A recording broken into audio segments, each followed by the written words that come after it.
This program for the Exchange Club, and that's another fabulous program. Thank him for that as well.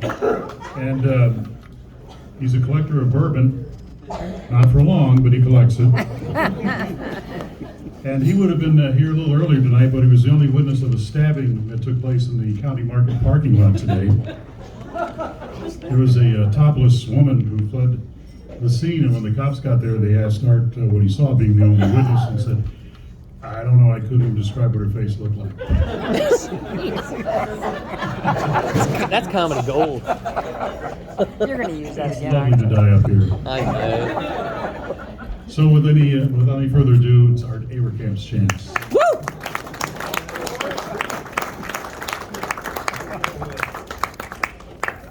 Introducing there. Art Averkamp Dixon, here he is. Okay, Bill's had more beer tonight than I think he's had in the not last his 6 name. years. Okay, Bang, bang. thank you very much. I'm a little upset though because I heard Cornell. This is Cornell. So, let's try this. You know, they're about the same though. A few extra inches, a few extra pounds, and a Super Bowl ring, but pretty much the same. Yeah, the beard for sure. Some of you may not know this, but my wife is a teacher for the Quincy Public School System, and she was Jackson's teacher at pre-K. And one day, this is a god-awful true story. One day, Bill brings Jackson to school, and he walks him to the classroom, and he's helping him get his coat off, and he puts his coat in the little cubby, and Cindy doesn't hear what Jackson asks Bill, but she hears what Bill replies to Jackson. Buddy, if somebody hits you, you hit him back. That's a true story. Cindy reminded me of that when I told her I was doing this, and I said, Cindy, it's all, in all fairness, Bill probably told Shelby the same thing. So, it's just parenting advice. Cindy's not here. She's not protesting your parenting skills or anything, you know. She sends her best, and she said she'd love to see Jill and Jamie again because she worked with them at the ECFC. But she said, why would I pay to listen to you try to be funny? That's love, isn't it? So I said, well, Cindy, it's a fundraiser. We're raising money for Alzheimer's. And she said, here, give that to Dorsey and tell him good luck. 20, scan it, make sure it's real. I wanted to, On that marker. these peanuts were a great idea in the bags because, you know, the taste of peanuts at the bar has changed since everybody's wearing hand sanitizer. Because of the sanitation. I get it. Area Distributor sells wonderful sanitation. The Abbey's got Mogwai. Are you done yet? No, I'm still coming. You were fired 20 minutes ago. Oh my God. It's a pleasure though to be here and to do the little bit I can help to raise money for Alzheimer's. And it's really nice of Coach to give what little bit of dignity he has left to Alzheimer's tonight too. You know, Coach, don't take all this too seriously because, you know, when you take things seriously, you're like Alec Baldwin shooting a Western. Oh my God. Too soon?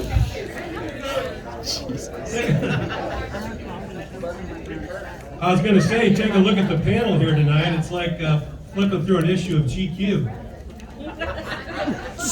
No. I'm not talking just sportily. I'm talking more like good question as in, what the hell are these guys roasting Bill Cannell for? It's either we're brave or stupid, and in reality, what's the difference between the two? I'm here for one reason only. Jeff knows, for the free drinks. And I was gonna say, has anyone ever seen Bill Cannell drunk in public? Nope. Has it ever happened in Quincy? Yeah, I didn't think so, and I was shocked to see you with a second beer. My brother-in-law tells me you just invite him over for a drink and he wouldn't have a drink. But good host, and he could walk home too. The Josh Klitz, Yeah. former Navy man. Yes, sir. They can't all be SEALs, can they?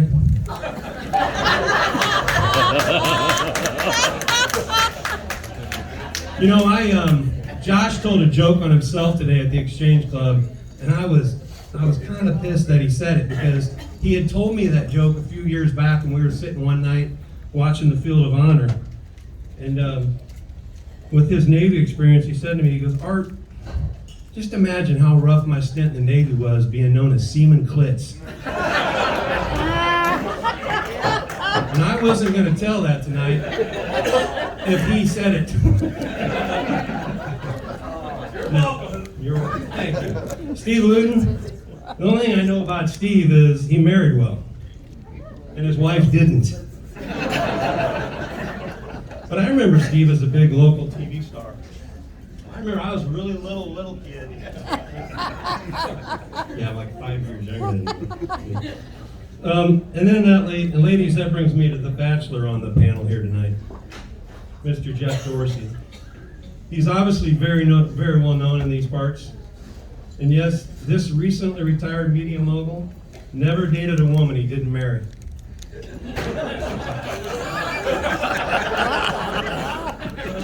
Oh no. Too soon? Speaking of Gentlemen's Quarterly, did you guys know that Coach had a short stint in the modeling career? You remember that poster that used to be on the school walls and in textbooks? And there was it was called The Evolution of Man, like 6 or 7, one crawling all the way up to walking upright. Bill was the third one from the left.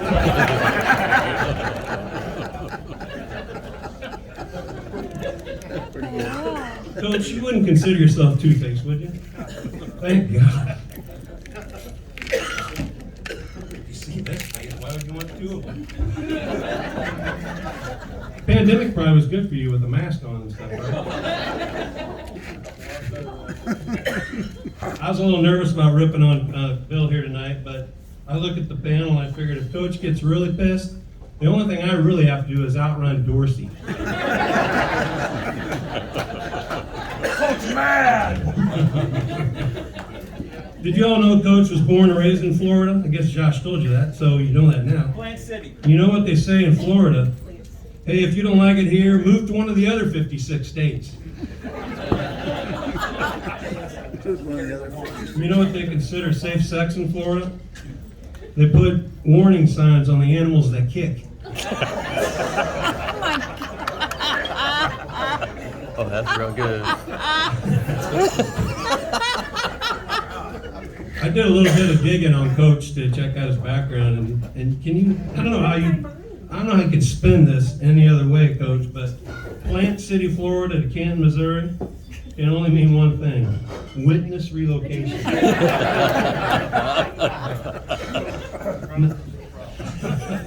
Now, in my research, I did truly came across your father's obituary. He seems like a very well-liked man in the community. Everybody had a lot of nice things to say about him. But you can't blame yourself, Coach. These things sometimes skip generations. I got it. Your kids are going to do fine, though. Keep in mind here tonight, Bill, I'm not insulting you. I'm describing you.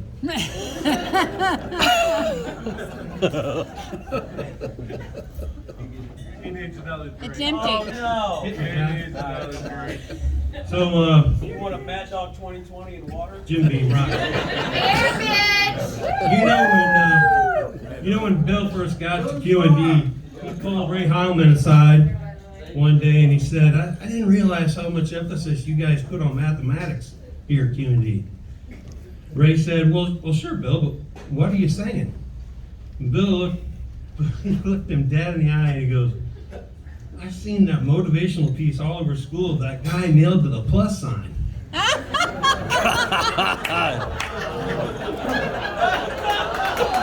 Too soon. Wow, that was good. Actually, that was pretty good.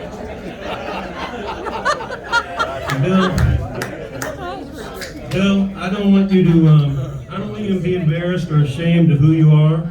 That's your wife's job. That's good.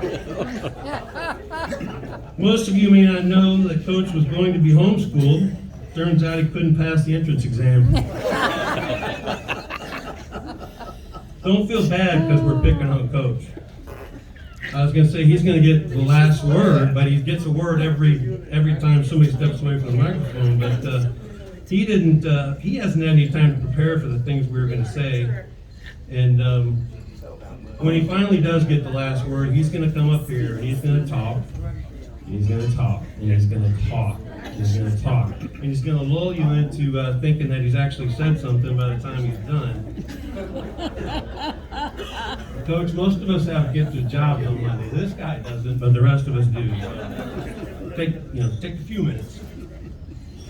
And I'm sure you guys have all heard about trigger words and safe spaces, and I wanted to run a little test tonight to see if Coach has any trigger words.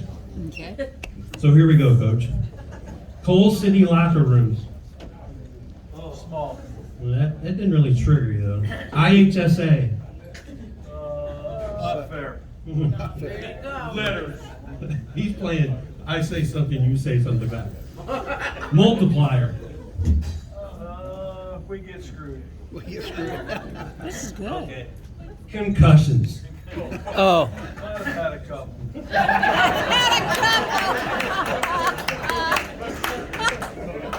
A couple. It was nice of somebody to hang all of Coach's state championship banners. Oh, that's right. They're hanging in Rochester. Arthur.